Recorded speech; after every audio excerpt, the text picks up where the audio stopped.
Chapter 9. Iris bolted upright in bed. An unfamiliar bed, in an unfamiliar room. She rubbed her eyes and pushed her hair out of her face.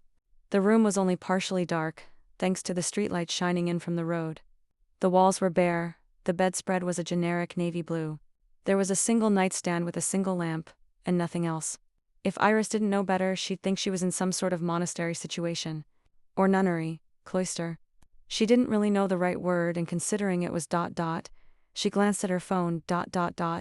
Lamb. Her brain wasn't really working, but the room definitely looked like it belonged to someone who'd taken a vow of chastity, or a vow of really sad decorating. Eventually she remembered that she was in her new room at her new job, and that she had to wake up in 5 hours and take care of a small child that she barely knew. But that was fine. The crash she heard seemed less fine, though. She swung her legs out of bed, avoiding the pile of bags she hadn't had time to unpack yet, and crept toward the door. She didn't know if this nannying gig included protecting Olive from nighttime intruders, but she figured she should go investigate anyway, for safety's sake. The hallway was dark when she stepped out of her room, but a night light glowed from the bathroom. She paused, hearing more noise coming from the kitchen. Was someone cooking in the middle of the night? Considering Archer's bedroom door was open, she had a pretty good idea of who it was, but she was curious and nosy, and maybe wanted to get a peek of this famous chef in action, so she tiptoed the rest of the way down the hall and peered around the corner. Archer was in the open kitchen furiously whisking something in a metal bowl. His brow was furrowed in concentration, and his forearms flexed with the motion. Iris's mouth went dry. The man was dressed in a tight white undershirt and a pair of gray sweatpants, which, as far as Iris was concerned, was the same as a woman cooking in lingerie.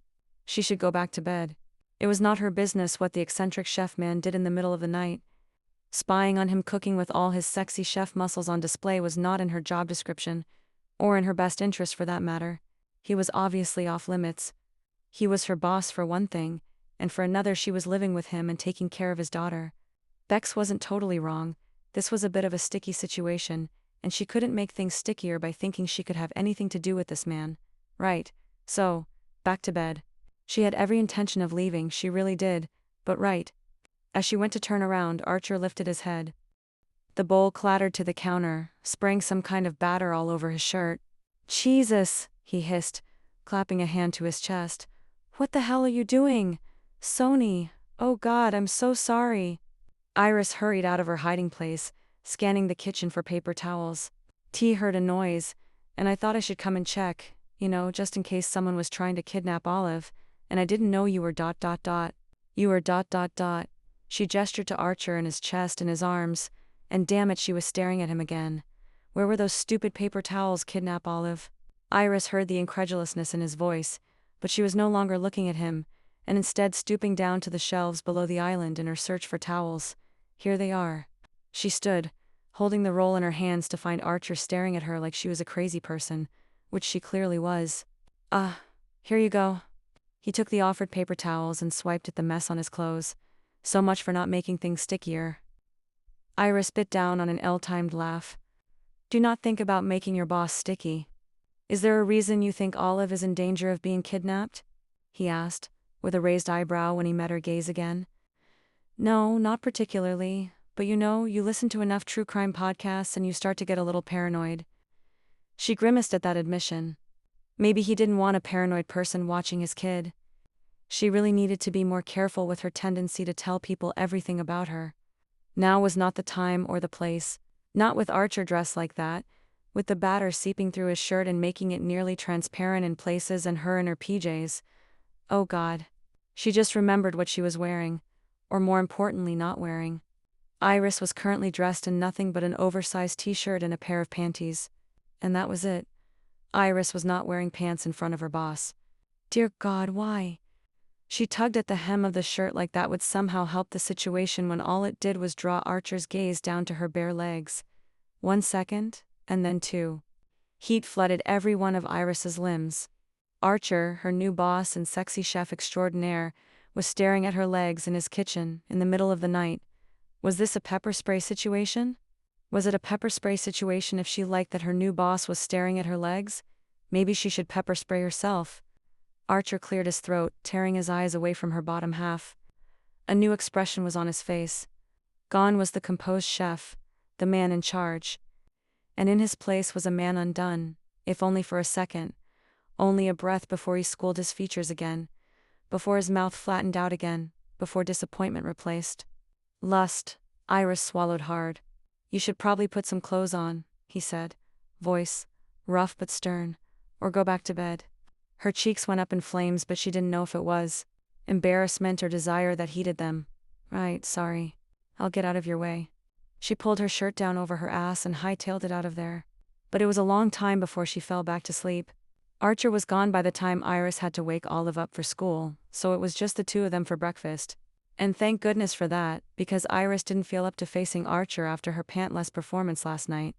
The look on his face as he'd stared at her, like he wanted her to be his next meal, had haunted her for hours. It still was actually, and if she didn't have a small child to tend to, she might have let herself luxuriate in it for a bit longer. But there was no time for that today. Olive sat at the island, her short legs swinging under the tall stool, the lack of confidence in Iris's ability to take care of her clear as day on her face. So, Iris said, attempting her best, I'm a professional nanny and I love spending time with small children smile. What would you like for breakfast? The little girl frowned. Team not hungry. Her first hour on the job and already a conundrum. Was she supposed to force her to eat? Well, you need energy for school, right? You don't want to fall asleep in the middle of math class. This seemed to give Olive pause. She wrinkled her little nose as she thought about it. And Iris had to admit, she was pretty cute, objectively speaking. Like a puppy. Small things were always cute. I don't like what he has. It took Iris a minute to parse what Olive was saying. You don't like what your dad buys for breakfast? Olive nodded. You probably could have told him that, Iris pointed out before heading back down the hall to her room. Hold on. She returned a minute later with a box of strawberry Pop-Tarts in hand. She never moved places without them. They were the perfect emergency breakfast. How about one of these? Olive's eyes widened. I've never had one. You've never had one? Man, what were your parents feeding you? Olive froze. Iris froze. What the hell was wrong with her? How had she forgotten why she was here? T shouldn't have said that. I'm sorry, Olive. I know your mom was the best. I'm sure she fed you all kinds of good things. Olive sat fiddling with the silver wrapping of the Pop-Tarts, a small frown on her face. Iris honestly didn't know how a 5-year-old processed grief, or how much she understood about what had happened to her mom, and why she was stuck living with people she didn't even know. All of a sudden, Iris's heart hurt. Hey, I'm going to heat one up for you, okay? And then you can try it and we can talk about your mom if you want, or we don't have to. Okay, Olive? Olive nodded but didn't speak, her dark brown gaze following Iris around the kitchen. Iris didn't know how to help a child process the recent death of their mother, but she was pretty good at distraction. First, we unwrapped the pastry, she trilled in her best Julia Child impression. And then we simply place it in the toaster for 2 minutes, not a moment more. She dropped the Pop-Tart in the toaster with a flourish and was rewarded with a giggle.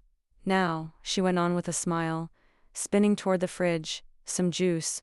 She continued on this way, narrating the brachiast making process like she was on a cooking show, delighting in Olive's laughter at the spectacle. Maybe she was good at this nanny thing after all. Feeling pretty cocky led them to be 10 minutes late for kindergarten drop-off, and with Olive wearing a pair of unicorn slippers to school, but Iris was counting it as a win. She'd made Olive laugh. Not bad for her first day as a nanny.